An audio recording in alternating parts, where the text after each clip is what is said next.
Good morning. देखिए, अगर video का स्पीड कम लगे तो 1.5 गुना 2 गुना 1.25 गुना करके वीडियो चला लीजिएगा, ठीक है। एक सब्सक्राइबर हैं कि नहीं है, लेकिन एक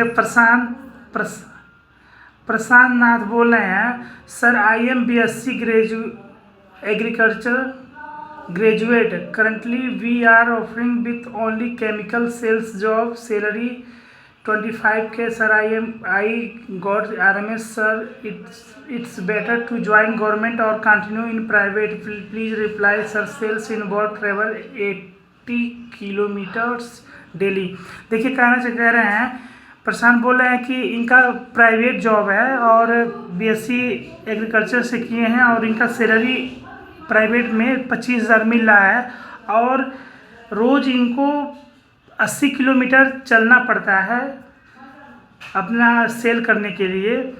तो इनका शायद RMS में हो गया है, तो पूछ रहे हैं कि क्या RMS ज्वाइन करें या फिर जो प्राइवेट जॉब है उसी को कंटिन्यू करें। देखिए, आपके ऊपर डिपेंड करता है। अगर आपको सरकारी जॉब करना है तो ज्वाइन कर लीजिए। देखिए, GDS जो है पूर्ण रूप से सरकारी नहीं है, मतलब विभागीय आप नहीं रहेंगे, सरकारी है, परमानेंट है, आप एम्प्लॉई, ठीक है। आपको जॉब से कोई नहीं निकालेगा। आपका ड्यूटी टाइम 4 से 5 घंटे का रहेगा, ठीक है। अगर RMS में है तो 4 घंटे रहेगा।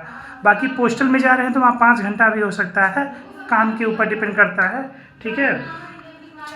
और इसमें क्या है, GDS में आप 3 साल GDS जॉब करेंगे, फिर 3 साल के बाद आप परीक्षा दीजिए, विभागीय हो जाएंगे, आप MTS बन जाएंगे। जो MTS SSC के थ्रू आते हैं वो MTS आप इसी GDS के थ्रू ही बन सकते हैं। 3 साल के बाद परीक्षा पास कीजिए और GDS बन जाएंगे, वो बन जाएंगे, MTS बन जाएंगे।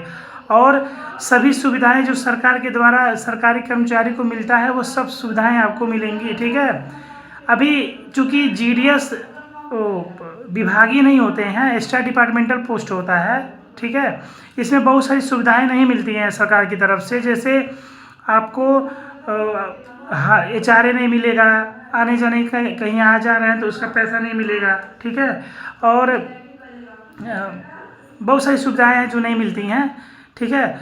लेकिन अब सोचिए, आप 25,000 रुपये कमा रहे हैं प्राइवेट में, 80 किलोमीटर रोज जा रहे हैं सेल करने के लिए, ठीक है। टारगेट आपको वहाँ भी मिला होगा प्राइवेट में, चूँकि आपका सेल्स का दबाव बना रहता होगा आपके ऊपर। और GDS में भी जब आप आएंगे तो यहाँ भी आपको टारगेट का प्रेशर बना रहेगा। अगर आप पोस्टल में जाते हैं तो RMS में हैं आप तो यहाँ पर कोई टारगेट का कोई मतलब नहीं है, आप 4 घंटा आइए, कीजिए, चले जाइए, ठीक है। और ये पूछ रहे हैं कि मतलब ज्वाइन करें कि ना करें। देखिए, अगर आपको लग रहा है कि आपका भविष्य प्राइवेट जॉब में उज्जवल है तो वहाँ पर बेशक कंटिन्यू रखिए। अगर आपको लग रहा है कि इसमें सरकारी में उज्जवल भविष्य है तो इसमें आके कंटिन्यू कर लीजिए। ये मैं नहीं बता सकता, आपके अपने फैमिली मेम्बर से पूछ लीजिए, मम्मी पापा दीदी भाई बहन जो भी हैं उनसे पूछ लीजिए, ठीक है। वो सही राय देंगे आपको। बाकी अगर मैं आपके जगह होता तो मैं RMS में ज्वाइन करता, रेलवे मेल सर्विस में, ठीक है। 3 साल के बाद डिपार्टमेंटल एग्जाम देके MTS बन जाता, विभागीय होता, ठीक है। लेकिन यहाँ पर जब आप आएंगे तो आपका सैलरी मान के चलिए 10,000 बेसिक वो TRC होता है, तो आपका मान के चलिए जब आप RMS में रहेंगे तो आपका सैलरी लगभग मान के चलिए आपका 13 पौने 14 साढ़े 13 पौने 14,000 के लगभग में रहेगा, जो कि आप वहाँ पर 25 पा रहे हैं। लेकिन ये भी देखिए, आपको रोज़ 80 किलोमीटर चलना पड़ रहा है वहाँ पर। यहाँ पर भी आपको अगर पोस्टल में है तो चलना पड़ सकता है रोज़ 10 से 20 किलोमीटर, 25 किलोमीटर, ठीक है। बस इससे ज़्यादा नहीं चलना रहता है गाड़ी से या साइकिल से, जो भी है। लेकिन अगर आपका RMS में हुआ तो आपको कुछ नहीं, फील्ड में कहीं नहीं जाना है, बस रेलवे स्टेशन पे जाना है, वहाँ काम करना है। काम करके 4 घंटे के बाद आप अपने रूम पे आ जाइए, अपना स्टडी कीजिए, पढ़ाइए, कहीं जाके और पढ़ा भी सकते हैं, स्टडी भी कर सकते हैं, जो मर्जी वो कीजिए। सरकार को बस 4 घंटा देना है RMS में, ठीक है। और एक सब्सक्राइबर हैं, वो पूछ रहे हैं कि कि सर क्या एपीएस का जो वैकेंसी आता है वो हर साल आता है। एपीएस मतलब आर्मी पोस्टल सर्विस, देखिए हर साल आता है और हर 3 महीने में आता है, ठीक है, 3 महीने पे वैकेंसी उसका आता है। बस एक दुख की बात यह है कि आप उस जीडीएस डायरेक्ट नहीं जा सकते एपीएस में, आपको सबसे पहले परमानेंट होना पड़ेगा, यानी आपको एमटीएस बनना पड़ेगा। कम से कम जो आपका पोस्ट है वो एमटीएस होना चाहिए, तभी आप एपीएस में जा सकते हैं। एपीएस हर 3 महीने पे आता है। अभी देखिए दिसंबर में आया था, फिर फरवरी में फिर आ जाएगा, ऐसे आता रहता है, ठीक है।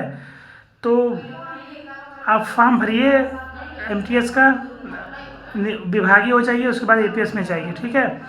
बाकी देखिए अभी बहुत बच्चे जो मेरे साथ जो काम करते हैं, 2 लोग भरे थे तो उनको वहाँ पर नहीं भेजा गया, क्योंकि शॉर्टेज है, एमटीएस का खुद शॉर्टेज है विभाग में, ठीक है।